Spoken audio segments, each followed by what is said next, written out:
Welcome to the Archives of Information Technology, where we capture the past and inspire the future. It is January the 28th, in 2019, and we're in the headquarters of the British Computer Society in London. I'm Richard Sharpe, and I've been researching and covering the IT sector since the 70s. 20 or 18 or so years ago, people seemed to be empowered by the new technology of PCs and workstations, and particularly the rise, of course, of the internet. It looked as if information would flow and people would be freer as a result and get more services. But something else rose at the same time and in tandem to it, and it wasn't just a coincidence. Concerns about cybercrime, as we now call it, concerns about hacking, and to those who are critical of the state, concerns that maybe the individual was empowered, but the state was empowered even more by these new technologies, because now the state could see what we were doing and indeed what we were interested in day by day. And at the centre of many of these issues is Dr. Bob Nowill.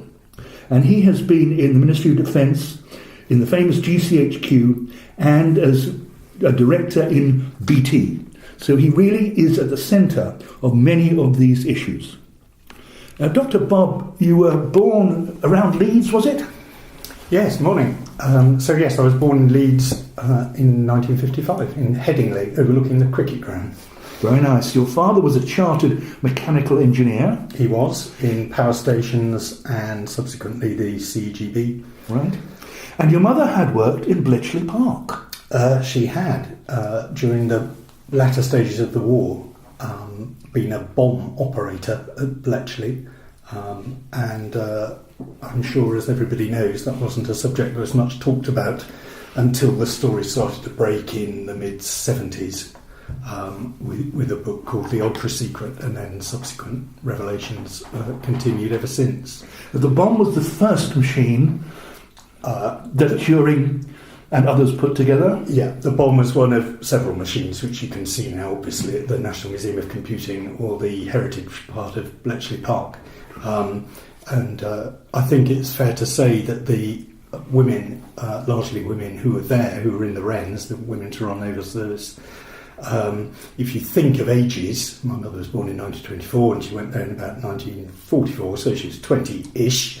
And the worker bees were all of that age. Obviously, the famous people you hear about, like Turing and Denison and so on, were the boffins in charge and the military in charge, who are now all dead.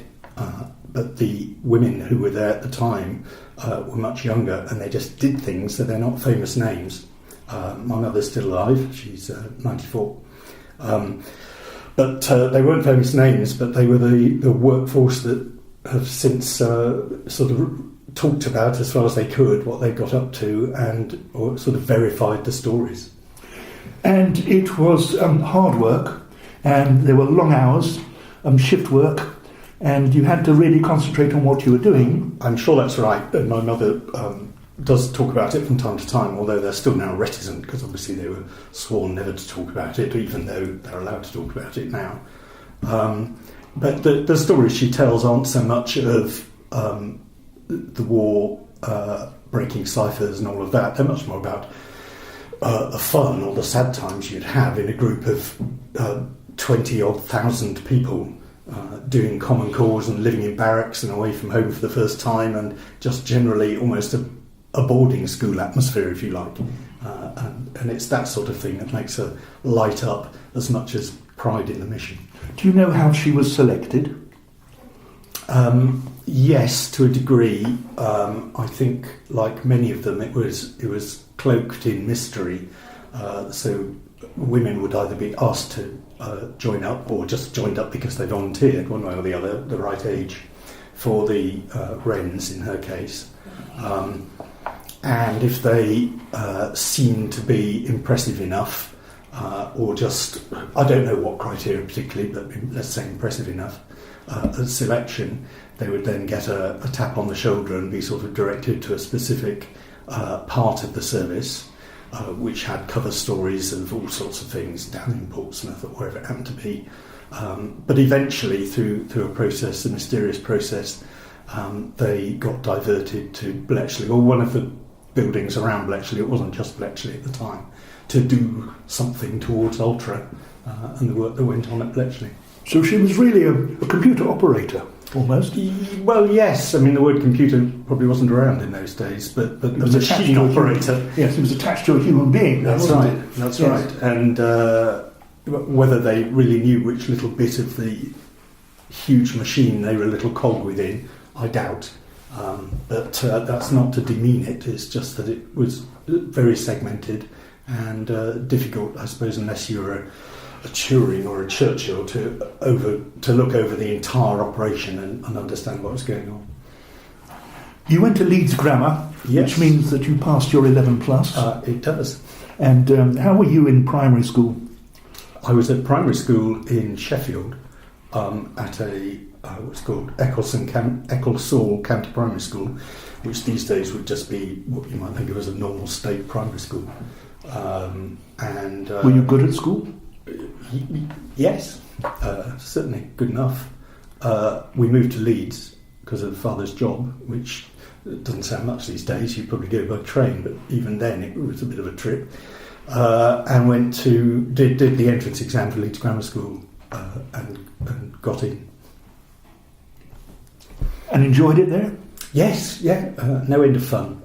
I wasn't sporty particularly. I mean, everyone played sports in those days, but I was more academic, if you like, and went up through all the various tiered classroom groupings that you do at a grammar school, and my sort of extra mural activities were more around chess and things like that than around rugby.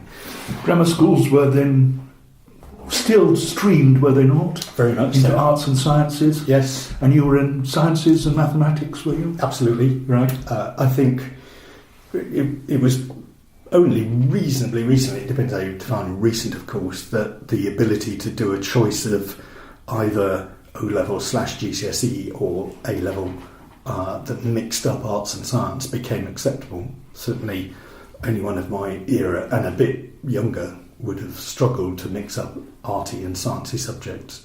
So it was very normal, if you like, to have done something like chemistry, physics and maths. Yes. Extremely unusual. In fact, I can't think of anybody who did something like psychology, history and chemistry or something like that. Yes. That would be a much more modern way of doing things and, in my opinion, better, but that's a different story. Right. Certainly for the polymaths who had to pick too early. Had your father been to university?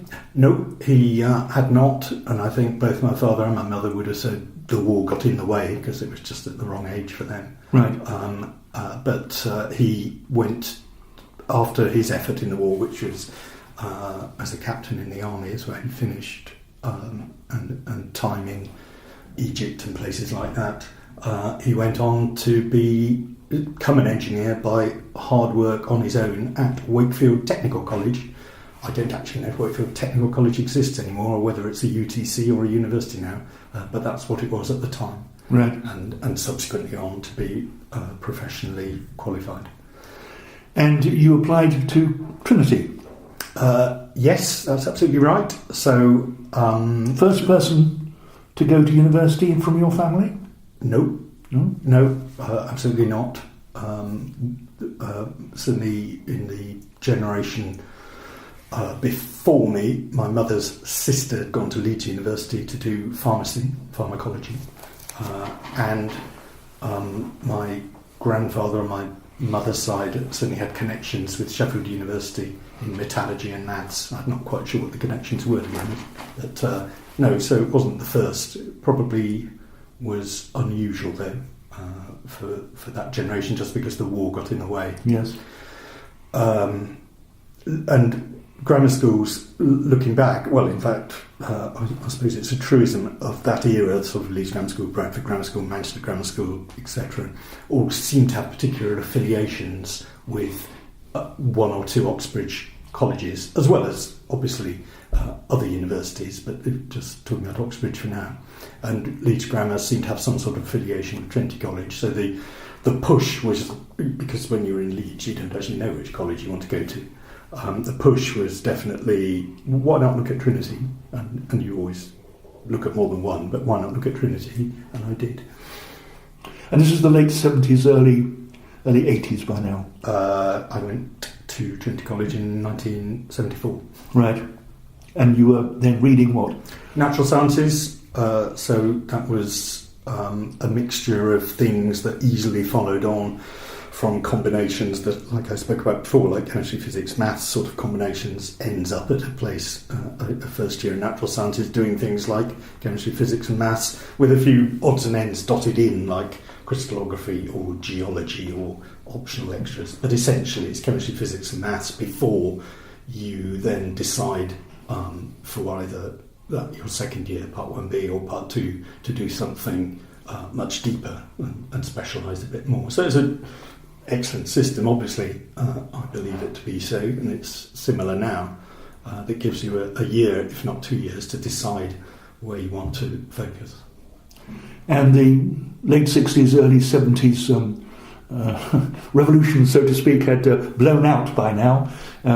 If you like, in the mid to late 70s, and things were a lot more serious and a lot more studious than before. Yes, I think so. That's not to say that an enormous amount of time wasn't spent having fun, because it was, but there were a lot of time for doing some decent studying and hard work, as well as rolling sleeves up and having fun and so on. So yes, it didn't. I mean, it just felt at the time, as I'm sure everyone would say, whatever age they are, it just felt normal. Mm-hmm. Mm-hmm. And you stayed on to do a PhD? No, I left in 1977 after getting a BA in electrical sciences, and the Cambridge system, the Oxford system, then allows you just a couple of years later, if you wish, to take an MA, which I did. That doesn't mean you do any more; it just means you turn up and appear. But then, after a couple of years of working for the Ministry of Defence, I thought, I'm sort of missing it, so I went back in 1979 to take a PhD. All right, so 82. 74, you started work with the MOD? Well, yes, so that's why it slightly sounds confused, because the way I was funded at university was paid for by the Ministry of Defence. Uh-huh. Because at school, I, through my father's encouragement, was lucky enough to gain a Ministry of Defence scholarship, which means a place on what was called at the time their student engineer scheme. So the fees and me personally received a salary. The fees were paid from the Ministry of Defence for the 5-year period of 3 years at university and the 2 years afterwards working, and the 1 year before. So it was a sandwich course, essentially. And I think although sandwich courses sort of fallen out of favour, apprenticeships are in, and apprenticeships leading to degrees are in, and to be encouraged, and have sort of supplanted that way of doing things. But certainly for me, the sandwich course scheme of going to an organisation, in my case Ministry of Defence, for a period, it wasn't a whole year, it was almost a year, and then on to university for 3 years, and then back to the organisation for a year or two, so adding up to about 5 years altogether. And you had to sign a contract saying you would do that? Well, yes, although at the end there was no particular obligation to stay on. There was perhaps a moral obligation, but nothing else. And you could argue, and I think we did at the time, and I would now retrospectively say it was one of those national interest things almost. It sounds rather grand, but it was, that almost if you were that sort of person who wanted to do engineering in the UK, if you ended up in the Ministry of Defence, that was lovely, of course. But actually, if you ended up at anywhere else in the UK doing engineering, that was good for the country. And there was a sort of circular, some people started at the home organisation and went somewhere else, and other people would start somewhere else and ended up at a different organisation. You'd circle round and find somewhere comfortable to be, career-wise. And of course, in those days, there was quite a lot of feeling as though if you then got your head down and stayed put for 40 years, got promoted and so on, then you'd retire from the same organisation, as many people have done, and all would be well. These days, I wouldn't counsel anyone to do that. Life isn't like that anymore. You need to zigzag around a career to get on, not stay put. But in those days, perhaps it was the end of those days, if I can put it that way, then staying put was thought to be a good thing. Perhaps we'll come on later. I'm not sure it is a good, or even was then a good thing, but it was supposed to be a good thing. When did you see your first computer? That's an interesting question. So certainly analog computers were a thing that we looked at even at school in the sixth form for memory, and of course in now we know better, places like Bletchley Park and so on had a version of computers even then. And of course, the rockets to the moon in the 60s, the space program from the Americans and the Russians used analog computers. So the concept of a computer, be it analog, was around in those days. Perhaps not very many people understood them completely, including me. But in terms of what you'd now call computers or digital computers, that was just sort of starting to happen at my sort of probably middle and last year in the sixth form at school. I remember we had a computer club.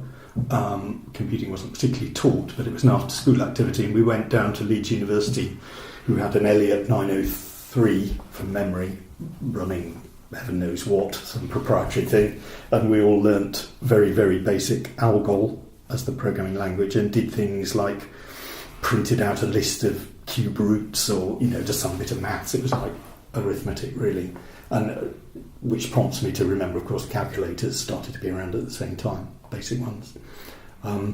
But in terms of what you'd now think of as a desktop computer, I suppose we more had terminals in those days rather than desktop computers attached to mainframes, and that was end of sixth form and through university. Such things were around. The first desktop self-contained computer was probably that very early era of BBC, Commodore PETs, early Apple, Sinclair, and so on. Did you have one? Indeed, we had a Commodore PET. Was probably the one I did most work on, and that was through my research work at university. Mm-hmm.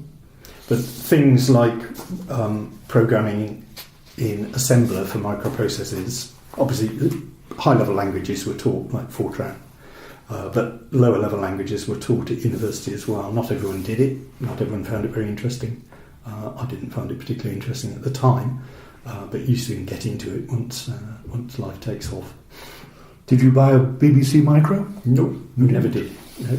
I remember ordering an Acorn, which was the predecessor to BBC Micro, in Cambridge, but for some reason it never turned up, and I went down the Commodore line instead. Ah, okay. Yeah. You worked on the shop floor at Farnborough. Yeah, so that was part of the sandwich course I was talking about. Yes. So the very first year, which was January to September 1974, for me, it was all about being on the shop floor. It was all about learning how to get on in an engineering environment. And by engineering, I don't mean electrical engineering. I mean mills, grinding machines, welding, bending metal, noise, oil, the general hubbub of a workshop.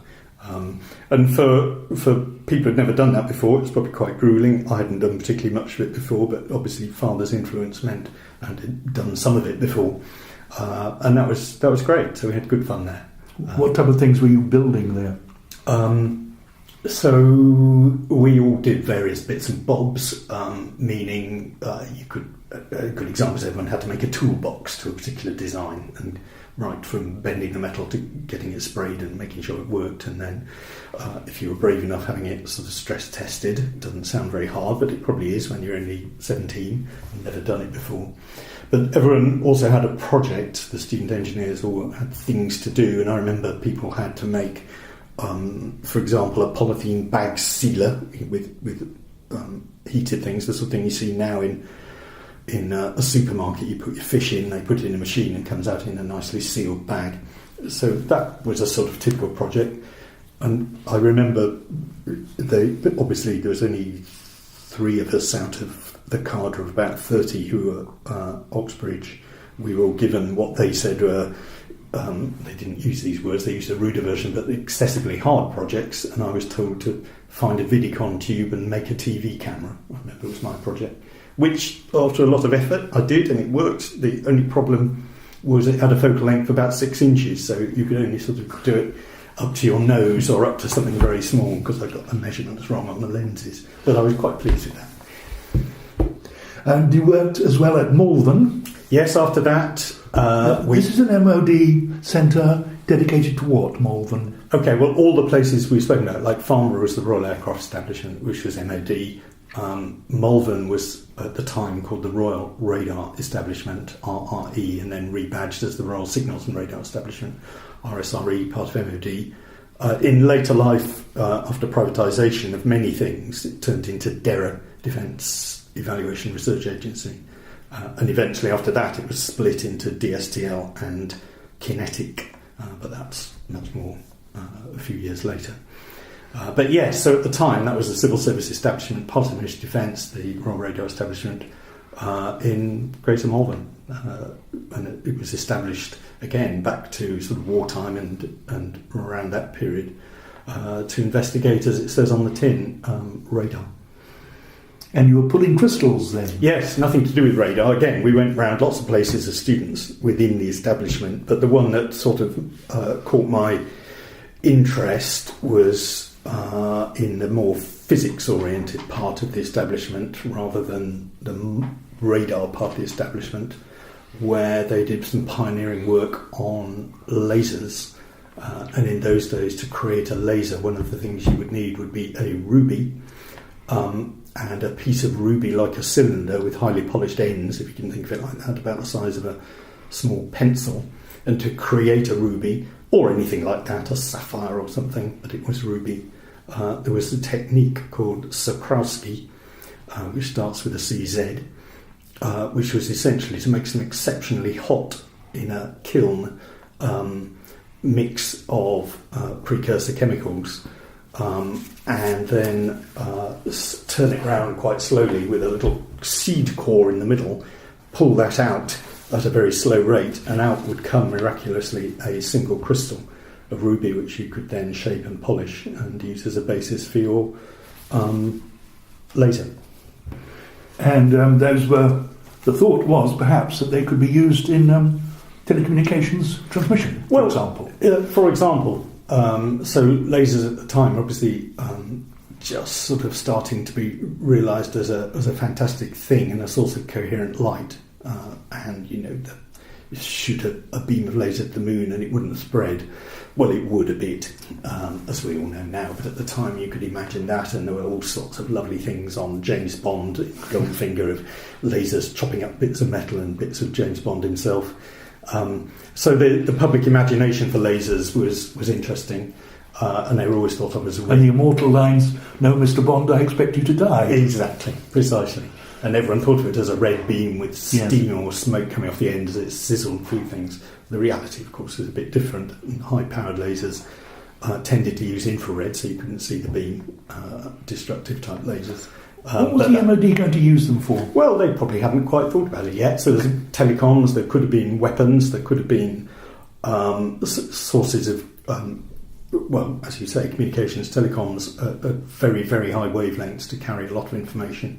The thought of shooting that then down a fibre optic to make a comms channel was in its nascency, but nonetheless, as we know, that all happened.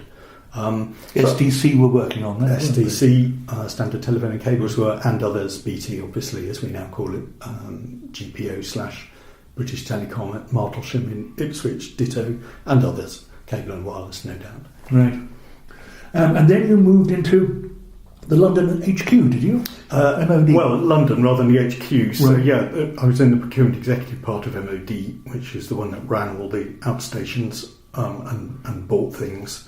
And still part of the Sandwich course, but then as a graduate engineer rather than a student engineer, I took a first proper posting into the procurement executive in a part of the organisation that was responsible for buying secure equipment. It was called DCOMS-S at the time, Directorate of Strategic / probably really secure communications, which was in New Oxford Street. So that was good fun. What type of equipment were you buying? So that was secure communications equipment. At the time they were called, they may still be, but I don't think now, BIDs, BID, followed by a number.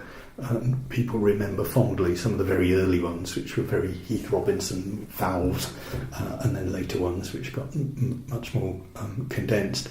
But essentially cryptography machines for speech or for data. And clever people at CSG, which was the information assurance arm of GCHQ at the time, would do designs and assurance and get these things then manufactured in quantity for the military or for others, for diplomatic service, in British industry. And this part of the Ministry of Defence was responsible for placing such contracts and making sure that the deliveries happened. So we'd be buying, hundreds of a particular BID device from a Marconi or from a Plessey or from other companies like that, who were the big names in British industry at the time. No longer with us? No, well, although sort of somewhere hidden inside BAE Systems, but no longer with us as they were. Then you moved, you went on to do your PhD? Indeed. So 1977, I then resigned from Ministry of Defence and went back as a PhD postgraduate student to Trinity College, which was lovely. And it sounds so easy now, of course, and got a student grant, which was also lovely because I'd been a Sandwich student and hadn't had one before. I was allowed to have one. So now, thinking of my own children and the student debt they had, two of them still have, from their time at university. In my time at university, at least how it was paid for must seem like heaven, but that's how it was. You are in your mid-20s now? So 1977, I'll be 22. Yeah, a more mature student rather than the undergraduates. A little. And you did your PhD in? So I only hesitate because one of the reasons, or one of the constraints of being a student engineer for the Ministry of Defence was I had to do engineering. So although I did my first degree in natural sciences, part 1, for part 2 I had to move to electrical sciences. And there's somewhere inside me a tiny piece of regret that I had to drop chemistry and do electronics. But having done electronics for part 2, that then enabled me to do my PhD in an electronics-related subject, which was to do with communications, sponsored by what is now BT. And you met computers then again? Again, yes, there's a lot of computers then. Obviously, it taken off in a big way. Certainly in terms of mainframe computing at the computer labs in Cambridge, which has always been at the forefront. People from my era will remember expressions like the Cambridge ring, which was the sort of predecessor of Ethernet and local area networks and that sort of thing. The work I was involved with was, as I say, sponsored by British Telecom of the day, BT now, out of their research organisation in Martlesham, where it still is, the BT Research Labs, although it's much smaller than it used to be. But it was to do with the use of twisted pair cable, which is the standard cable that goes into everyone's home in the country to carry their old-fashioned telephone lines, analogue telephone lines, the use of those cables to carry what we would now call broadband. Broadband wasn't a term that was used at the time. But to say, is it possible to get 2 megabits down a twisted pair line so that we don't have to dig up all the roads and replace them with coaxial cable or even fibre optic, but that hadn't really been dreamt of for consumers at that time. And of course, as we still know in the UK, the answer is yes, it can be done. And the vast majority of broadband connections to homes in the UK are still carried for the very last part of their journey on twisted pairs that have been around for a considerable period of time. And the protocol used is ADSL? Well, it was certainly ADSL or DSL in the early days, is still very much used. Very few people have any options in terms of other forms of cables or other forms of protocol. So yes, the modem to your home, which is built into your router. And again, old people will remember that routers going badoing, badoing when you connected them and being pleased to get a sort of 8 kilobit connection. And of course now that goes up to something like, if you're lucky, somewhere between 40 and 80 megabits down those very same lines. But based on the research, I'm not claiming any credit for it whatsoever, but based on the research that largely BT were doing at the time. That must have been a great relief to BT to be able to do that. Well, I'm sure. Because the capital investment of putting down coaxial cable or fibre would have been huge. And it still is, of course. Yeah. Even today, as we speak, in the papers, it's reported that Openreach, which is the part of BT that looks after the last mile on behalf of all the telcos in the UK, really, are recruiting heavily to start to roll out finally fibre to the home in a big way. It's still not there. There's some companies did it. So Telewest, that turned into Virgin Media, started with fibre. But that's not to every home in the country, of course. It's to bigger. No, it's very selective. Yeah. Then you moved into GCHQ.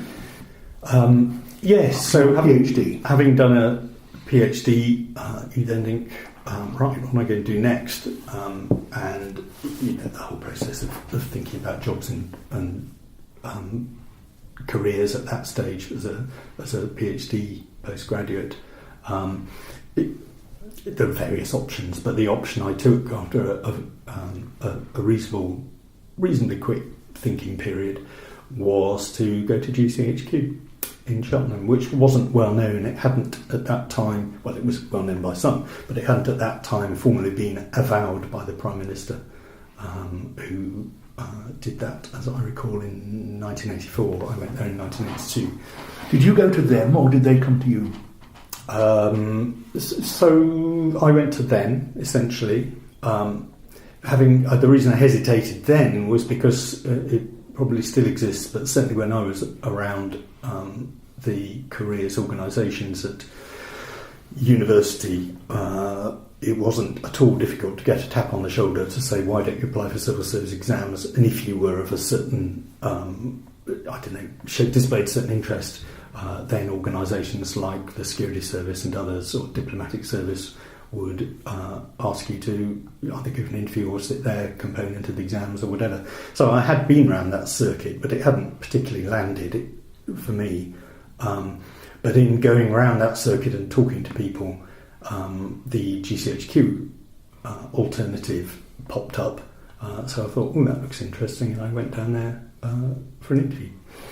And that really is back to the place where your mother was working. Well, yes, although the connection hadn't that wasn't the reason I did it, because the connection between the Government Code and Cipher School, GCCS, which is what Bletchley really was and turned into, and GCHQ of the 80s, although obviously there's a direct connection, it wasn't the reason I went for it, although subsequently I can put that jigsaw together. So no, it was interesting because it was a place that was taking on graduates and postgraduates to look into complex subjects. I think previously they'd largely focused on maths and sort of basic engineering, but it was beginning to come together in the era of telecommunications and satellites and other difficult things where they needed different sorts of engineers than they'd had before. Well, there's another connection with the old GCHQ at Bletchley Park, which is if you are putting your telecommunications on a coaxial cable or a fibre, it can be difficult to get at it from anybody else. If you're putting it up in the air in terms of radio, or particularly up and down to a satellite, anybody can look at it. Well, anybody can find it. Let's put it that way. And I think the early days of HF radio, which is where it was up to that point, absolutely that was sort of bread and butter. Right. But as you say, moving into either satellite technology where it would be visible but hard, or coaxial or fibre optic or something that's not so much invisible but hard to access, was things that organisations like GCHQ had to think about at that time. And they had to crack those codes. Well, GCHQ does lots of things. Some of it is to do with both creating and the opposite of cryptography. So if you like, breaking codes or creating codes that other people can't. But there's lots of other things that are done at GCHQ as well. and I'm not going to go into any particular details, but it doesn't take a genius to work out that in any organisation like that there'd be two halves.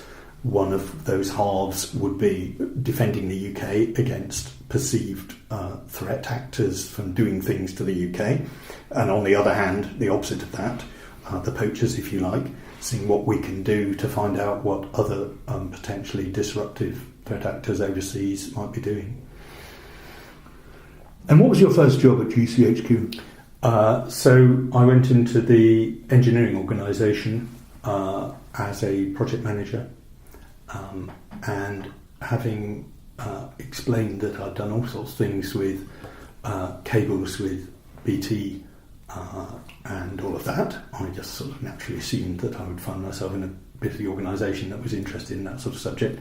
But I was actually placed into a bit of the organisation that was developing satellite communications, which I thought at the time, that's an odd way of deploying me, although I probably didn't think of it in those terms. I can say that now. But of course it wasn't. It was method in their madness somewhere of broadening people to be able to do a range of things. So into satellite systems, which was remarkably interesting. And you did that job for 3 years? So I did things to do with satellites for about that amount of time, about 3 years. And then I thought to myself, having been around and got a promotion and sort of, for no particular reason, probably financial as much as any other reasons, I responded to an advert in the professional press for a role at Sharpe in Holland. Sharpe stands for Supreme Headquarters Allied Powers Europe. They have a technical centre, which at the time was at The Hague in Holland. The organisation has changed since then. And so we went there for a 3-year posting, which was good fun. And that is basically the NATO Command and Control Centre for Western Europe. It's part of that now. Right. I can't actually remember what the acronym is. It's something like NACISMA or something like that. It doesn't matter. There's lots of NATO type of What were you doing there? But NATO and Sharpe were different because France was in one but not the other. Oh, okay. But they weren't that different. And no, so the post I took was in what was called the radio branch, which was all about looking at the sort of systems that should be deployed by Sharpe, by NATO, across the theatre, so essentially Europe, but broader than Europe really. So resilient systems which were defendable for HF comms, for frequency hopping radios, for things in aeroplanes, and so on and so on and so on. So the avionics end of it. But the radio branch, as a senior scientist, as they used to call it in those days. But actually, there was, as I said, there was a sort of, this is interesting because this is Holland, that's great. We just got married. We would have health insurance, we'd have a higher salary, we'd have not so much diplomatic, but no tax status, and could build up a bit of a nest egg over 3 years. And we also had all our children in that 3 years. So it was generally, a good thing that worked out. And when it was all over, I came back to Cheltenham, to GCHQ again. So the two sides to GCHQ, one is securing the government's communications, and another one is looking at what other people are trying to do to the government and the state and threats and so on. Were the two sides to Sharpe, as in, yes, we want our tanks to be able to talk to their commanders and so on and so forth, that type of radio, but was it penetration as well into the Warsaw Pact area to think about how do we get to know what they're doing? It's not particularly my subject, but certainly the work I was involved in was much more about making sure that communications were interoperable across the Sharpe and NATO nations, and obviously not exploitable by the other side, if you can put it that way, but not in terms of any sort of function of trying to do anything to the other side, no. How did Sharpe see its radio technology compared with Warsaw Pact radio technology?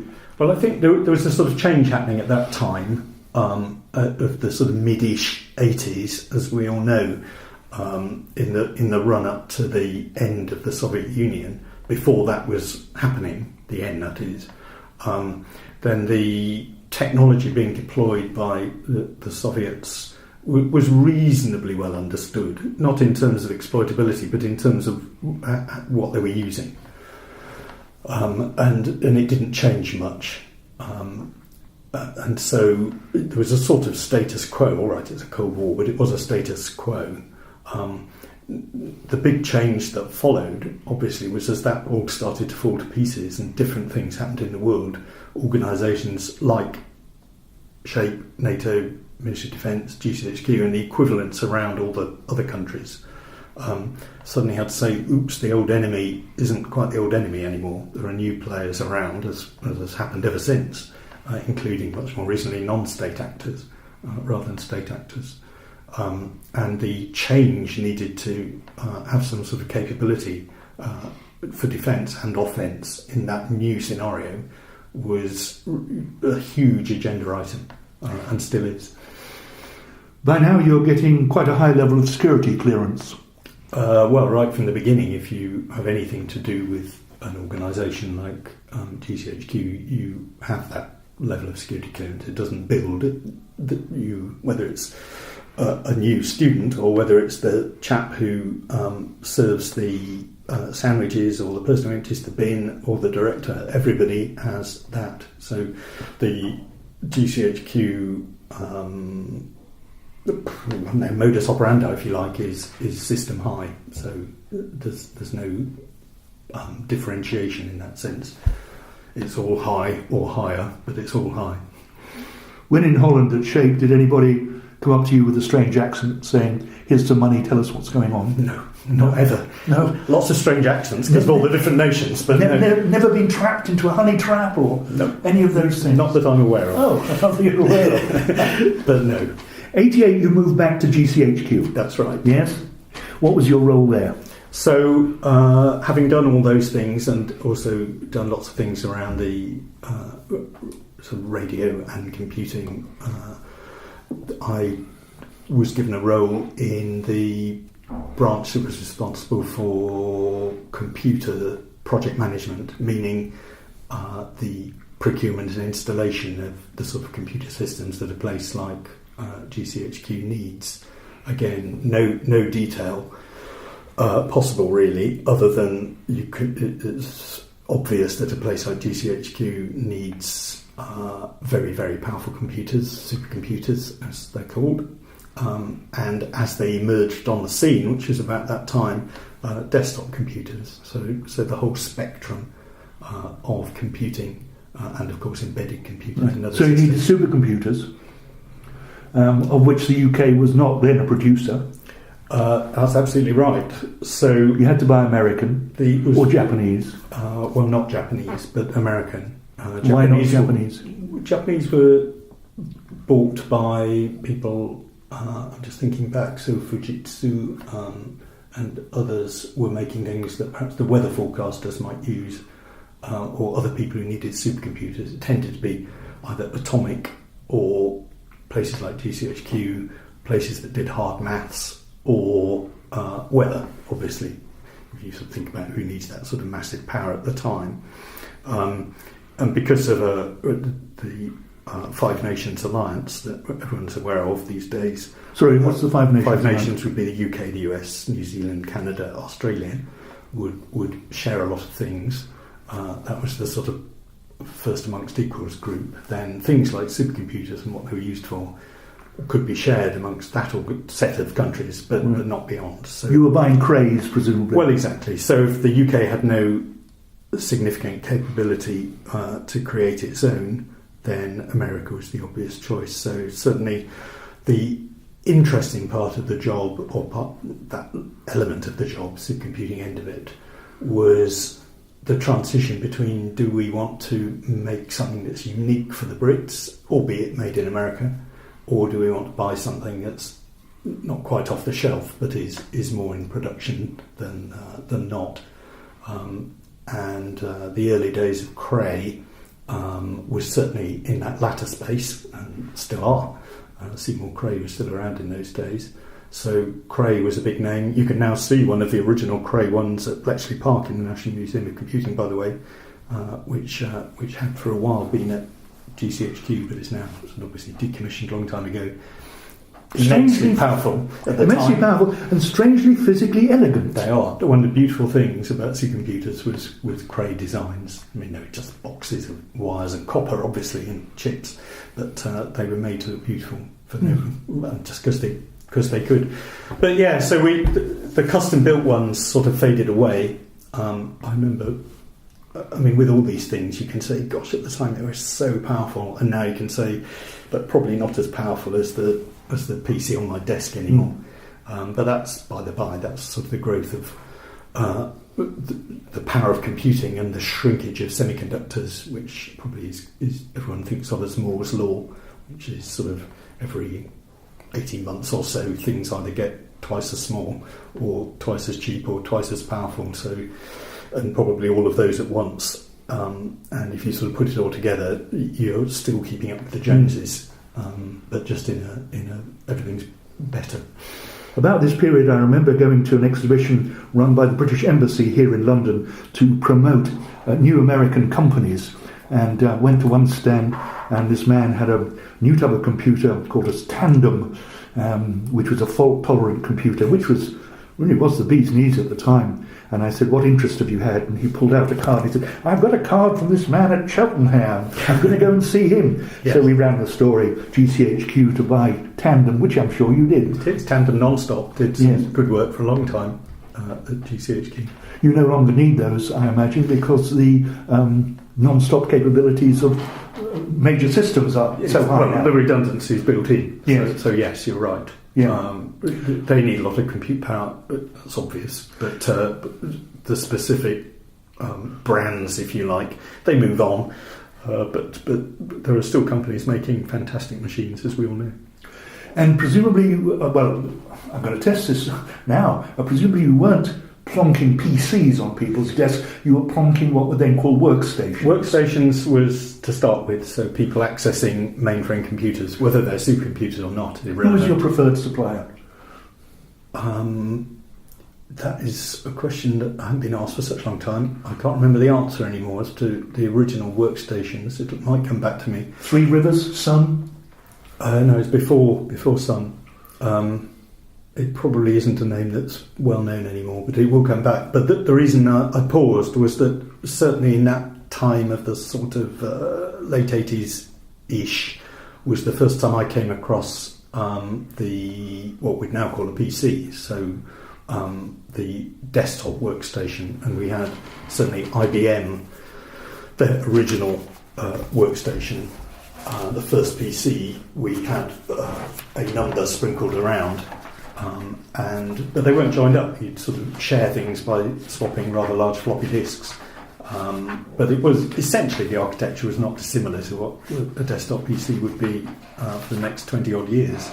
But if you're handling floppy disks around, you're handling issues of major security. Well, there's obviously security issues, although, as I said earlier, in organisations that are system high, as long as the wire fence is strong enough and the clearances are good enough, then the internal need to do lots of extra things was less then than it is now. But we were also starting to experiment with use of local area networks, so joining up PCs and workstations, not just single wires or single lines back to mainframe computers, but to do local area networks, so networks as we know them today. Right. Which obviously was done in lots of places, not just in the defence and intel sector, but it was beginning to take off. And I suppose the technical challenges were a lot to do with standards, which is we could do anything, any organisation could do anything, but which is the one the world was going to adopt. And so very difficult and quite intellectual discussions between the merits of one protocol or another were important. And obviously different organisations would go one way, others the other, and eventually it all standardises, but making those choices was hard. Still is. A protocol which had emerged with some degree of force like a typhoon, really, was TCP/IP, Yes. the internet. And the very year that you moved back to GCHQ, 1988, somebody developed a worm which attacked the internet. Yes. Did this raise bells in GCHQ? Not particularly. I'm sure it must have done in some people, and no doubt in the information assurance end of GCHQ or the computer security end, people would have been very aware because they were exceptionally clever people who just would be. But that sort of thing of viruses, worms, and those sort of words hadn't quite got into the mainstream yet. Mm-hmm. And one of the issues, I mean, the protocol thing, you mentioned TCP/IP, which was just sort of beginning to come on the market, and then the subsequent protocols for, say, exchanging emails and all of that. There were lots of arguments between should we use what's now become commonplace, simple mail transfer protocol, or should we use a more professionally standardised military one, which was X.400. And those arguments went on for years and years and years. Eventually the world went SMTP and fully internet, but you wouldn't have known that back in 30 years ago. And the problem with the internet, and the problem with as well Unix becoming a ubiquitous operating system, is that neither were developed with security in mind. Oh well, that's absolutely true. It had to be bolted on later, if at all. Exactly. So the original versions of CPM and MS-DOS and IBM-DOS, disk operating system, all those things, and pre-Windows, but what eventually then became Windows, and its very early versions, Windows 2, Windows 3, they had none of that, obviously. They would implement protocols, they would do things, they'd work jolly well if you had enough bandwidth, but things like password control and so on and so forth just weren't uppermost in the minds of the designers. And in the same year as well, 88, as you going back to GCHQ, I'm not sure whether that year is so pivotal, but it's quite not a coincidence, perhaps, that several things happened. And one of the things that happened was the first transatlantic optical cable, TAT-8, was laid in 1988. And so the clues there with TAT-8, there was probably a TAT-1. Yes. Yeah. So it probably wasn't the first, but yes. Yeah, but it wasn't optical. This Correct. is optical. Correct. This is the massive expansion of bandwidth, which means that we have broadband. Yeah, no, all that's true. And I remember the early days, sort of going back to BT at Martlesham, where they were experimenting with 565 megabits over fibre optic, which seemed an impossible dream, but of course wasn't. It all was fine, and it all developed from there. So you're absolutely correct that eventually optics went under the sea and all around the world in due course, and sort of put an end to SATCOMs as the principal mechanism for international communications. It's not a complete end because it's always there as backup. It's always there for specialist things, even now within Inmarsat and so on, and for mobile maritime use. But yeah, I mean, largely that then became a new challenge. Were you scratching your head at GCHQ because until now you've been able to pluck this stuff out of the ether as it went up and down from satellites? Now it's on fibre. I'm sure not just there, but the world over, people would have said, "Oh, we've got some new challenges to think about." So, how did you solve that? So yeah, well, the solutions aren't. I'm not going into that, but the fact that it was a difficult challenge is nonetheless true. You say that there were the big five working together: Canada, USA, UK, Australia, and New Zealand. Okay, so we'll call them the axis of Anglo-Saxons, shall we? If you like. Okay. Was there a formal or an informal arrangement? Who did what? Presumably each looked after attacks on its own state and on its own domain and on its own financial interests and economic interests, but it was also a division between those, particularly between GCHQ and NSA, the National Security Agency, Fort Meade, USA. Well, there's certainly the ability to share with friends in the Five Eyes was massively important because not all, I mean, there's obviously a difference in scale, if you think the difference in scale between New Zealand and USA, so there'd be quid pro quos, which might even be geography, So you could think that there are some places where the Americans wouldn't have the reach they might have wanted, which would be helpful for them to have allies with reach, geographical reach. And other things, some countries would perhaps, just through crumbs, I don't even know what, DNA, if you like, have perhaps more skill at some branches of mathematics than others. It doesn't really matter. And you might have an advantage in brilliant maths to do cryptography over here that you could do something over here with something completely different, like, I don't know, chemical weapons or something. So there'd be a quid pro quo that overall, even though it would never be completely equal, it was just a helpful, and still is a helpful, cooperation that allowed the whole to be greater than the sum of the parts. Did GCHQ, for instance, did they specialise in naval compared with NSA?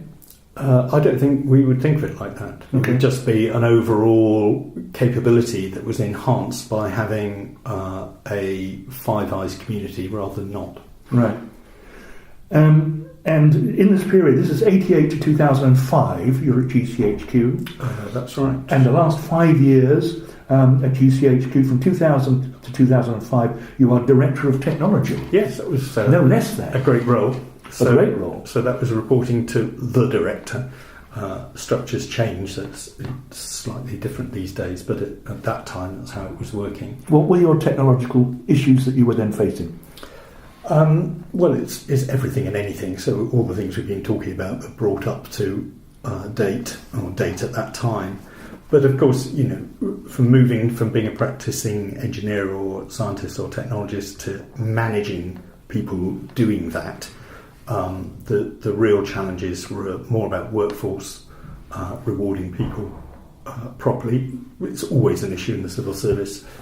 Because pay is never ever going to be as high as it would be in small niche companies. On the other hand, there are lots of non-cash benefits, there are lots of later life benefits in those days, like pensions, but they sound a bit boring if you're young. And there are lots of other non-cash, non-remunerated benefits, like the interest of the work. So cutting edge things and clearances, and some people find all that interesting. The James Bond factor, if you like. So you put all those together, and recruitment is always a slight challenge, but it is still.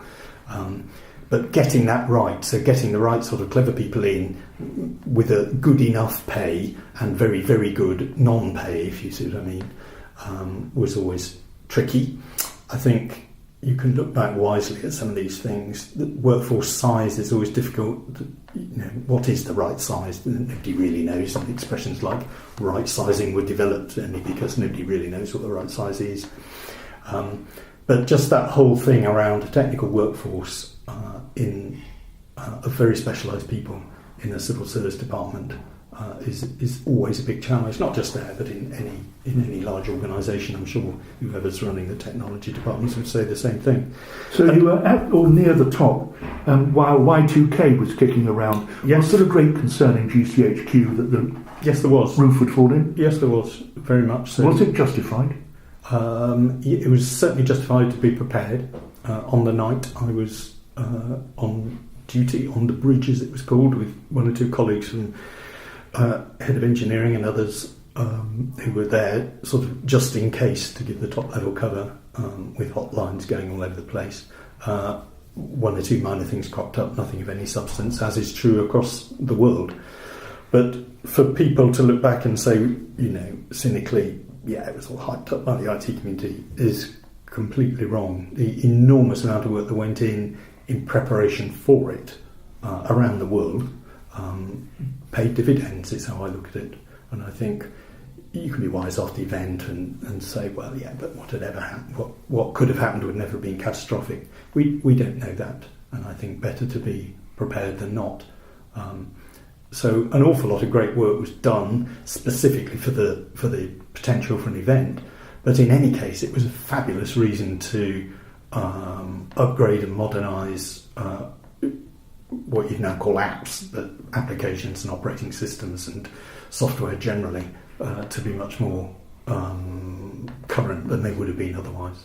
Italy apparently spent hardly anything on it, and the place didn't fall apart. Well, I'm sure that's true.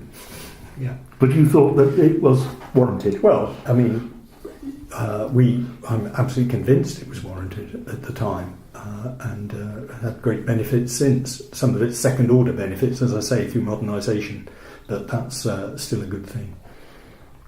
The enemy, so to speak, is changing while you are at GCHQ in this period to 2005.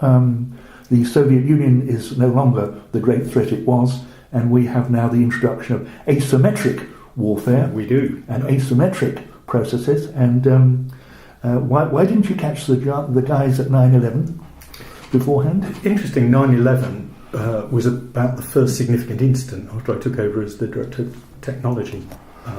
It's sort of in 2000, obviously.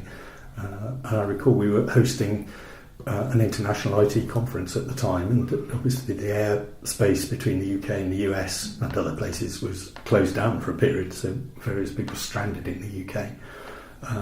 And you know, the major shock to the system understates it, but the sheer scale of what had happened, the enormity, as we all know, was overwhelming at the time.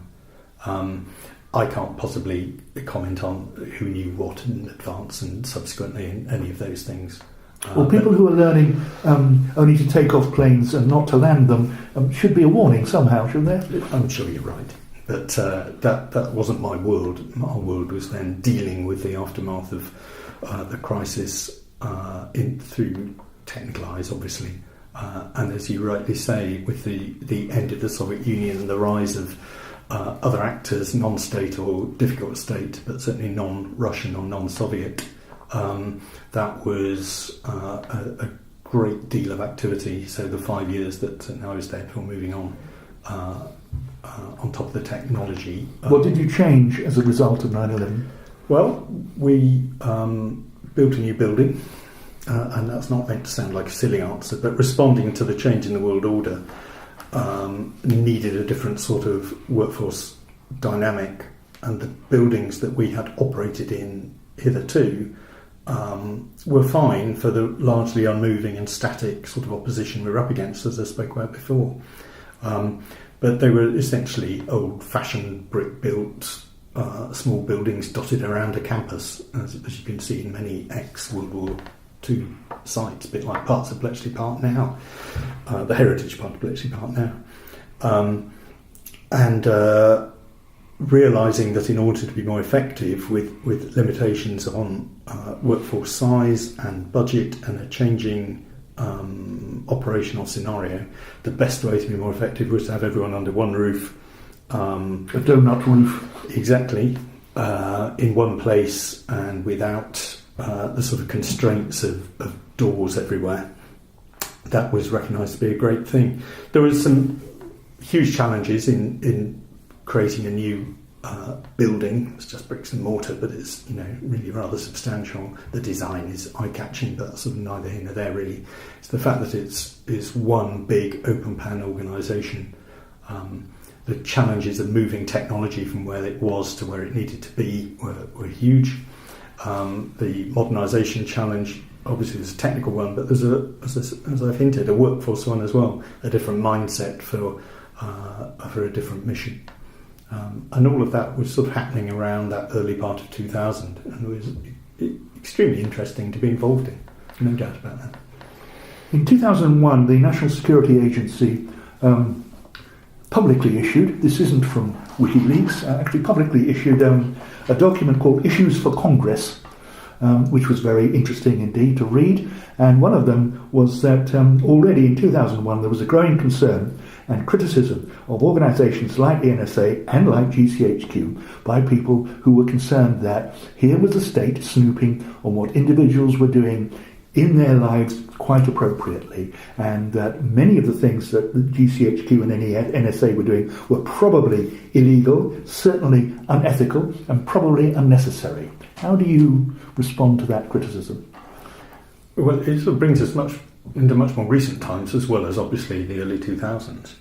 I think for people who are looking from the outside in, saying, "Oh, it's all illegal," that's just demonstrating ignorance. There was always a proper legal cover for the activities, and I don't need to develop that.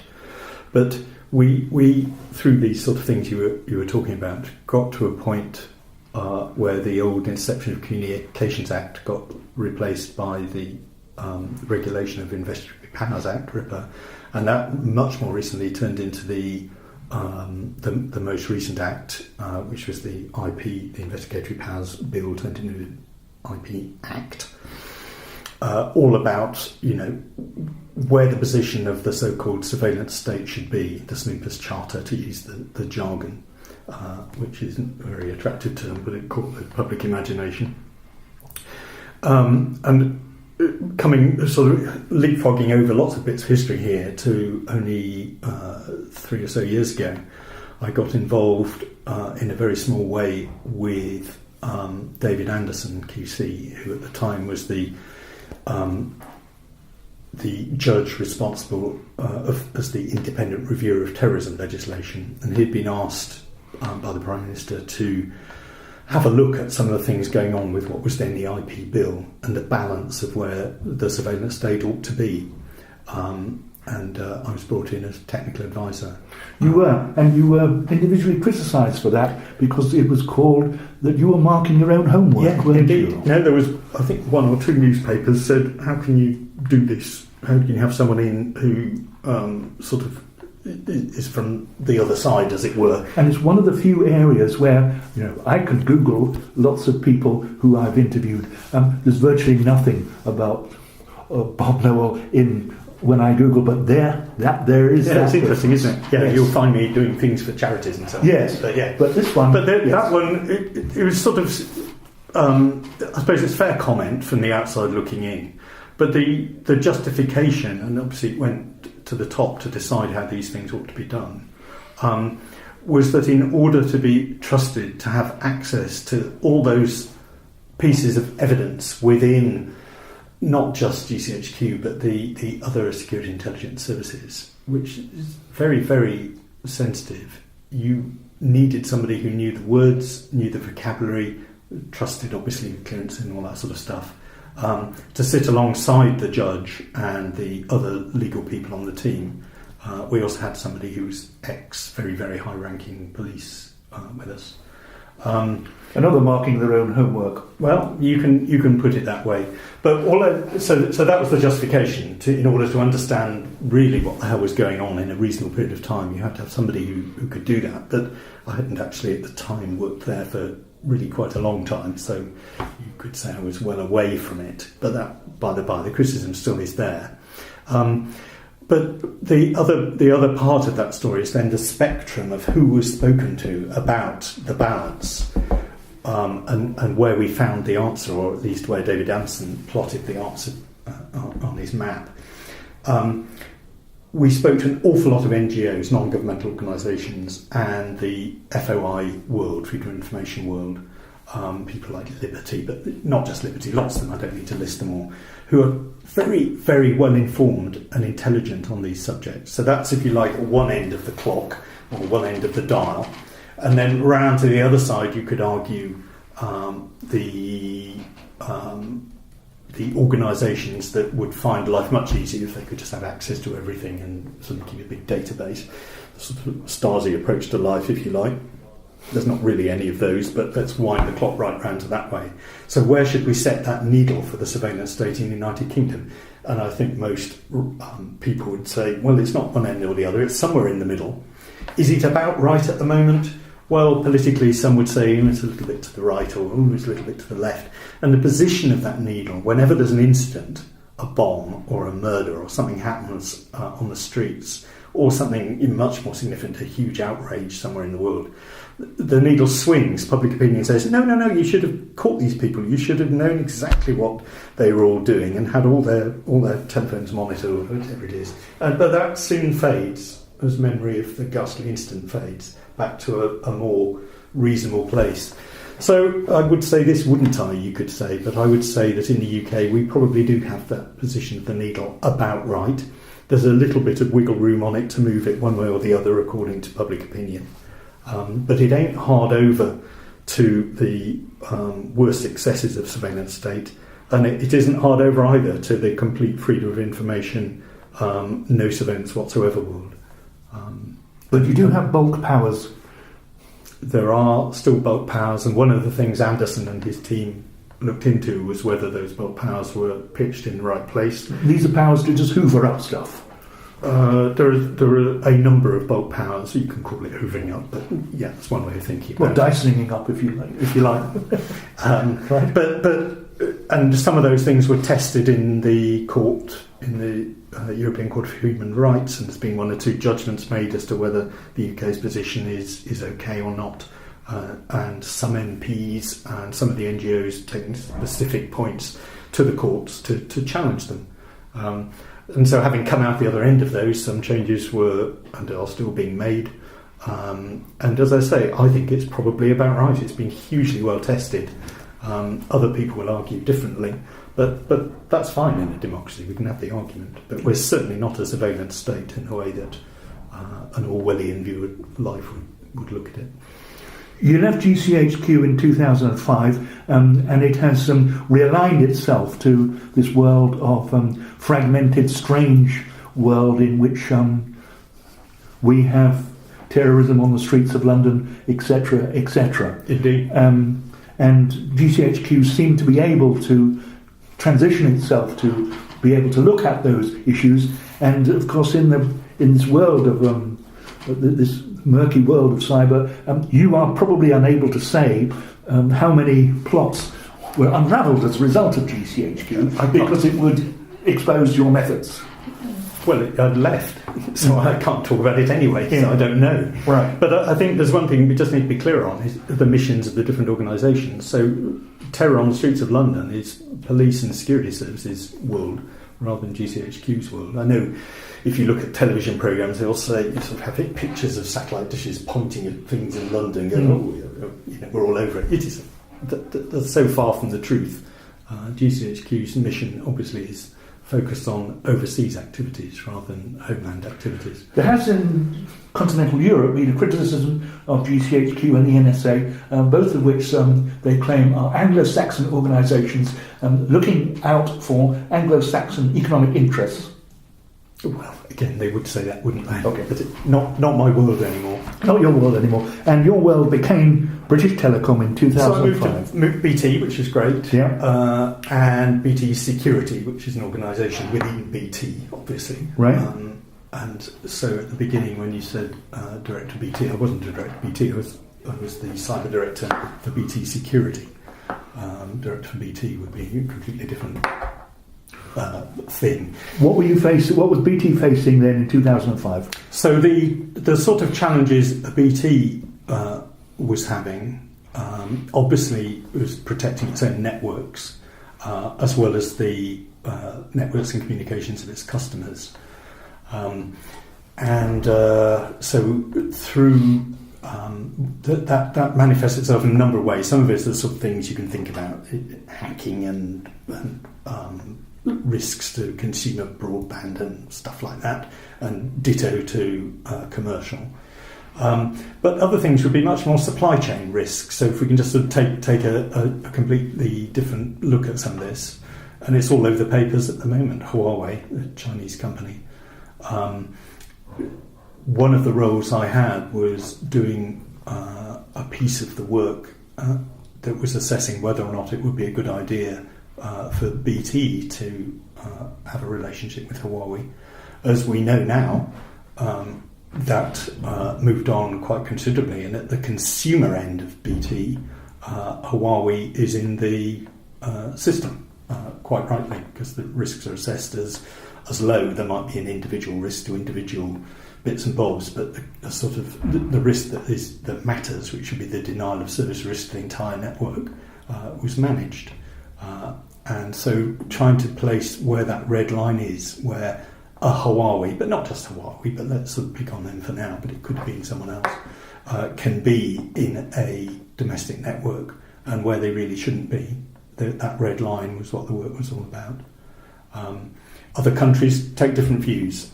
Some of those views are quite properly security and technology led to come up with an answer. Other than will be certainly competitor and competition led. So clearly, if you're not buying Huawei, you're buying something else, and therefore there's an advantage if you are the manufacturer of that something else. So there's commercial aspects in here as well. There's quite proper care being taken with what could be a potentially hostile outcome. So, but what did I sort of get out of that, apart from the challenge of the to Huawei or not sort of question? Exploring the world is part of the answer to that. I'd never been to China before, so having been to China a number of times to bat for BT in those sort of activities, along with colleagues from other UK telcos, was remarkable and interesting. And more broadly in BT security, because BT operates in pretty much every country in the world, or has a relationship where it isn't within, it certainly has to interconnect with every country in the world. The sheer scale of a job which touches every country in the world, but also has a huge base in the United Kingdom of many thousands of buildings, plus a non-trivially sized team of security people, means that anyone involved in the management of BT security has to be in 10 places at the same time and is immensely busy. So I had great fun. It was very tiring, and I know the person I handed over to, who's a friend, who is, after, when did I leave? 2013. After 5 or 6 years, is in exactly the same place of loving it, but being immensely busy all at once. So yeah, BT do a splendid job in securing as best they can for a huge organisation the network for its customers. So you were in a telco, yeah. And interestingly enough, that's where the word hacking originally came from, because people were hacking AT&T. Well, they were, yeah. I remember the very first book I bought with the word hacking in it was called The Hacker's Handbook, which is nothing to do with hacking as we know it now. It was all to do with what's called phone phreaking with a PH, whereby you would play tones down a phone line in order to fool it into thinking there was something clever going on and giving you a free telephone call. Yeah. That's how it all started. Obviously, it soon developed into hacking, as in unethical penetration testing. Right. Can we just move now to the present, unless you've got more to say about your role at BT? Move to the present. There have been a number of reports out at the end of 2018 and beginning of 2019, which are prioritising or suggesting what the cyber issues are around. The number one, according to KPMG, the CTO at KPMG, is cyber warfare. Shooting people is one thing, and shooting buildings and dropping grenades and bombs on people and so on is one thing, but a total component now of any warfare is cyber warfare. How well do you think the United Kingdom is defendable with this cyber warfare going on? I would say if you are placing a league table of competence in cyber, whether it's offensive or defensive, the UK would be in the Premier League. That doesn't mean we're the best nor the worst, but we're Premier League rather than Championship or Division 1, 2, 3, 4. And so we're as well placed as we can be to both respond to and keep up with those threats and opportunities. But in terms of, let's not be complacent, it goes right back to where we started in terms of people. Having the right calibre of workforce engaged with Ministry of Defence and others in dealing with the threat and the opportunity is massively important. And I think, as we know from just generally reading the papers and hearing what people have to say on the subject, there is a shortage of people with the right level of skills in cyber, and trying to deal with that is one of the challenges of the day. And that's why I personally am involved with the organisation called the Cyber Security Challenge, which is all about trying to find and interest people to come into the profession who wouldn't have otherwise thought about it. So it's not so much aimed at people already involved, it's aimed at people who've never thought of it as a career path in the first place. The Institute of Information Security Professionals, you're a member of that. ISP, I'm a fellow of that. You're a fellow, I'm sorry. Not and a founder fellow indeed. Your chief executive has gone on record as saying there really is a massive skills gap which has to be filled here. Yeah, if you mean Alistair McWilson. Yeah. The whole team would say that. Right. So the ISP's been around for only a modest number of years, but does represent people who really are information security professionals rather than people who do that as well as other things. And recently has been recognised with the Award of the Royal Charter, which I'm delighted about. But in order to try and champion the profession as something that people would want to go into, obviously there's the ISP, there are all the other institutions who recognise it as well. There are not-for-profit and charitable organisations like the one I spoke about, the Cybersecurity Challenge. We're all trying to bat for this, as well as government departments themselves, of course, who do an awful lot of work in this space. And yet, there is still an awful lot to be done. We have to look at what the reasons are in terms of inclusion and diversity as to why there are gaps in the workforce. And I think you can always take a step back and say, well, it's not just cyber. I think if we were talking about the nuclear industry or heavy power engineering or making propellers for boats or something, any silly examples, you'd probably find there were issues with non-traditional workforce. In other words, an awful lot of boys seem to go into this and rather fewer women. And it's not just gender diversity, there's all the other bits of diversity too, but that's the one that's big at the moment. Number 3 of the KPMG list by its CTO was fake news. Do you think that the social media platforms are doing enough? Well, that's hugely topical at the moment, I'm sure. I think in order to be able to make money, the social media companies obviously have to advertise. But the algorithmic way in which adverts are pushed to their customers, their users, it seems to me, I think it seems to all of us, that there must be a huge amount of room for improvement there. They are very clever. We all know that if we've been on the internet and had a look at, a pink shirt, then for the next month down your Twitter and Facebook feeds you'll get pink shirts pushed at you. Now, and you can say, well, that's fair enough if it's gardening or something.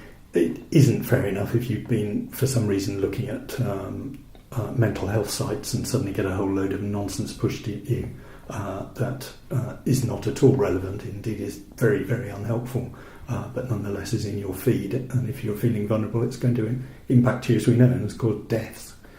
So there should be things that can be done on that front that aren't being done. And I would hope that the penny drops. Do we need more regulation? Do we need more legislation in that space? Well, it may be, but we ought to, I would have thought, technical people and organisations that run social media platforms ought to be able to find solutions without having to go right down the heavy rule of legislation. But it'll happen if it doesn't self-regulate properly. Now, Bob, in your opinion, are these neutral platforms or are they publishers? Well, that's always a difficult question that we'd ask ourselves in BT. Are we responsible for the content of the pipes, or are we neutral? And I think both arguments are able to be made. And I think if you just look at the outcomes, though, where you're causing harm, as the recent cases around mental health and suicide and depression have shown, where you've got it wrong and you're causing harm, then how do you get a grip of the content and the delivery of the content, even if you are the service provider? And I'm not going to answer the question, but there are solutions, and where there aren't, they need to be found, and very quickly. Regulation might be part of the answer, but I'm sure it's not going to solve the problem completely. KPMG's CTO, his number 4, his number 2, by the way, was lack of awareness among the individual consumers. By the way. Yeah. But number 4 is that he's pretty sure there's going to be some massive problem with a break into somebody's cloud, that somebody's cloud is going to be heavily hacked. And there is such a dependence on them nowadays. It would seem to me there might be an argument that this is rather foolish to put your vital data on a cloud which people can attack? Well, that's an argument you could start with. I'm sure he's right insofar as a cloud as we know it could be exploited. So if you have data that you really, really, really care about, what are you going to do about it? Well, you could protect it better in the cloud if you really care that much. So governments have their own clouds, G Cloud in the UK. And if you really, really care, you'd have a private cloud. So it's not really a cloud at all, is it? It's a load of servers and racks and joined together with bits of wire in a data centre somewhere, and you protect that properly. But if you're going to the cloud concept, which is it's all up there somewhere and you don't really know where and you don't care very much, and it's only your photographs anyway, then you might not care that they all get lost. You might not care they all get pinched, but you would care if they get lost. So you're more looking for redundancy and backup of the backup than you are the theft per se. The theft would annoy the hell out of you, but it's not the end of the world. So I think it's a question of degree, isn't it? If it's stuff that really, really, really matters, your financial information or government's information, then you have a responsibility to protect it yourself as well as the service provider. There's no such thing as a free lunch. So if you're relying on free Dropbox, free iCloud, free OneDrive, and all the others, then you're getting what you pay for. And you're paying nothing, so right. You're not going to get very much security. Yeah. You've been tremendously successful in your career since the 1970s, right through to working with BT. Let me ask you, what's the biggest mistakes you've made? That's always a splendid question. So I think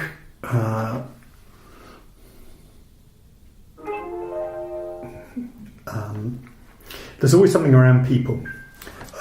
So either underestimating or overestimating the workforce is always tricky.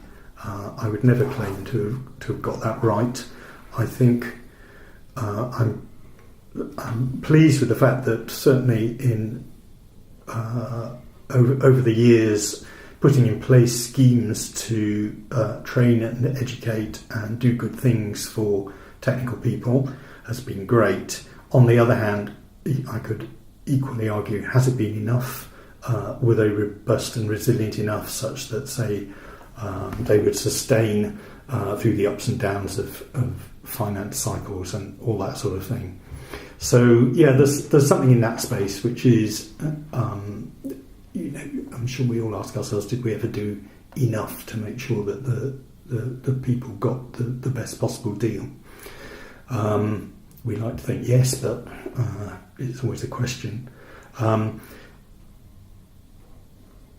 suppose, the other things, some are a bit more trivial really, but I see people now, and obviously when you get to my stage, people say, give us some careers advice or whatever.